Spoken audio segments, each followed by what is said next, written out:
علیکم ورحمۃ اللہ تعالی وبرکاتہ نحمده ونسلم علی رسولہ الکریم اما بعد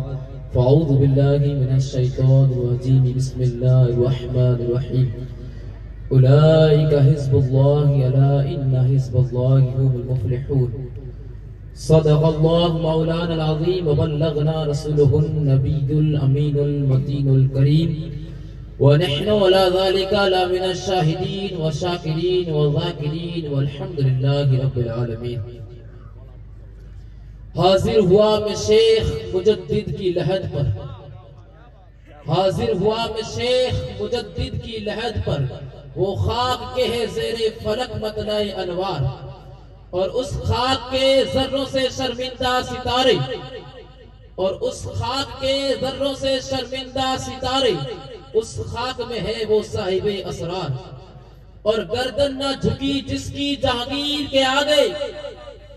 اور گردن نہ جھکی جس کی جہانگیر کے آگے، جس کے نفس گرم سے ہے گرمی احرار، وہ ہند میں سرمائے ملت کا نگہباں، اللہ نے بر وقت کیا جس کو خبردار. حضرات محترم، خطبہ مسنونہ کے بعد میں نے جس آیت کریمہ کی تلاوت کرنے کا شرف حاصل کیا، اس پر کچھ روشنی ڈالنے سے پہلے، اس پر کچھ لب گشائی کرنے سے پہلے میں مناسب ہی نہیں بلکہ ضروری ہی سمجھتا ہوں کہ آئیے سب سے پہلے گنبد خضرا میں آرام فرمانے والے آقا حضور تاجدار مدینہ صلی اللہ تعالی علیہ وسلم کی بارگاہ بے کس پناہ میں درود و سلام کا نذرانہ پیش کرے. پڑے باواز بلند اللہم صلی علی سیدنا سفینا نبینا مولانا محمد صلی اللہ علیہ وسلم. حضرات محترم، مذہب اسلام خالق کائنات کا ایک پسندیدہ مذہب ہے، یہ عالمگیر اور فطری مذہب ہے. جب مذہب اسلام کے احکام و قوانین کی عظمت و تقدس کو پامال کیا جاتا ہے، جب مسلمانان عالم کے مراکز ایمان و عقائد پر شب و خو مارا جاتا ہے، جب الہاد و کفر شرک و طغیان کا بازار غرب ہو جاتا ہے، جب احکام خدا بندی سنن مصطفی صلی اللہ تعالی علیہ وسلم کو نیست و نابود کرنے کی ناپاک کوششیں کی جاتی ہے، تو سرکار کائنات صلی اللہ تعالی علیہ وسلم کا ارشاد عالی شان ہے، ان اللہ تعالی عز و جل یبعث حاضر امتی علی راس کل مئت سنۃ ما یجدد لها دینها کے مطابق رب قدیر ہر صدی میں ایک ایسا واقعی مجدد پیدا فرماتا ہے جو تجدید دین اور احیاء سنت و شریعت کا فریضہ انجام دیتا ہے. حضرات محترم، جب مذہب اسلام کا 1000 سال مکمل ہو گیا اور وہ ہزارہ دوم کے اندر داخل ہوا، تو اس وقت دین اسلام کے ماخذ و مصادر کو مٹانے کی ناپاک کوششیں کی جا رہی تھی. ہر وقت